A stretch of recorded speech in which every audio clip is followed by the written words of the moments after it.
Hello ಸ್ನೇಹಿತರೆ, ನಮಸ್ಕಾರ. ನಾನಿವತ್ತು ಕಳ್ತನ ಮಾಡಬೇಕು ಅಂತ ಅಂದ್ಬಿಟ್ಟು ಬೆಂಗಳೂರಿಂದ ದೊಡ್ಡಬಳ್ಳಾಪುರವರೆಗೂ ಹೋದೆ. ನಾನು ಅಲ್ಲಿಗೆ ಹೋಗೋಷ್ಟರಲ್ಲಿ ಅಣ್ಣ ಅಲ್ಲೇ ಕಾಯ್ಕೊಂಡವನೆ. ಅದಕ್ಕೆ ನಾನ್ ಕೈ ಹಾಕೋಣ ಅಂತ ಬಂದೆ. ನಾವು ಕೈ ಇಟ್ಮೇಲೆ 6 kgನು ಅರ್ಧ kg ಮಾಡ್ಬಿಡ್ತೀವಿ. ಹಂಗೆ ನಾವು ಬನ್ನಿ, ನನ್ನ ಶಕ್ತಿ ನಿಮ್ಗೆ ತೋರಿಸೋ ಸಮಯ ಬಂದೇ ಬಿಡ್ತು.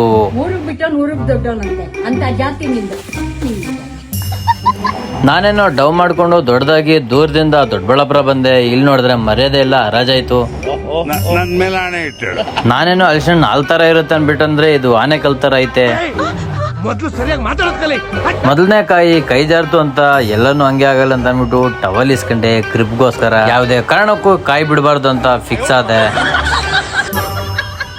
ಆಮೇಲೆ ಕಾಂಪ್ರಮೈಸ್ ಆಗಿ ನಾನೇ ಮರ ಹತ್ತಕ್ಕೆ ಮುಂದೆ ಹೋದೆ. ನಮ್ಮ ಹುಡುಗ ಒಂದೇ ಒಂದ್ ಮಾತಂದ, ಏನ್ ಗೊತ್ತಾ, ಆನೆ ತರ ಇದೆಯಾ, ಮರದ ಮೇಲೆ ಬಂದ್ರೆ ಕಾಯಿಗಳೆಲ್ಲ ಉದುರೋಗ್ತವೆ, ಬರ್ಬೇಡ ಅನ್ಬಿಟ್ಟ. ಆದ್ರೂ ಪರವಾಗಿಲ್ಲ, 2 ಕಾಯಿ ನಾನು ಕೆಳಗಡೆನೆ ಬಿಟ್ಟಿದೀನಿ ಅಂದೆ. ಹಂಗಂದಿದ್ದಕ್ಕೆ ನಮ್ಮ ಹುಡುಗ ಏನಂದ ಗೊತ್ತಾ, ಅಟ್ಲೀಸ್ಟ್ ಇದನ್ನಾದ್ರೂ ಹಿಡ್ಕೊಳ್ಳೋ ಗಟ್ಟಿಯಾಗಿ ಅಂತ ಅನ್ಬಿಟ್ಟ.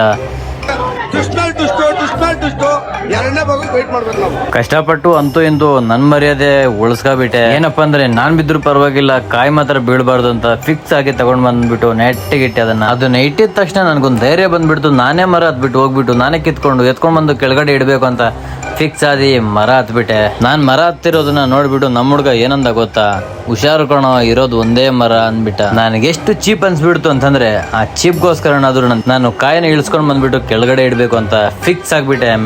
ಮೆಂಟಲಿ ಏನೋ ಫಿಕ್ಸ್ ಆಗ್ಬಿಟ್ಟೆ. ಆಮೇಲೆ ನಾನೇ ಮೆಂಟಲ್ ಆಗೋದೆ. ಯಾಕಪ್ಪ ಅಂತಂದ್ರೆ ಕಾಯಿ ಹಿಡ್ಕೊಂಡು ಮರ ಹೆಂಗ್ ಇಳಿಲಿ ಅಂತ ಅಲ್ಲೊಂದು ಡೌಟ್ ಬಂತು. ಆ ತರ ಡೌಟ್ ಬಂದಾಗೆ ನಮ್ ತಲೆ ಮೇಧಾವಿ ಆಗ್ಬಿಡತ್ತೆ. ನಾನೇನ್ ಪ್ಲಾನ್ ಮಾಡಿದೆ ನೋಡಿ ನೀವೇ.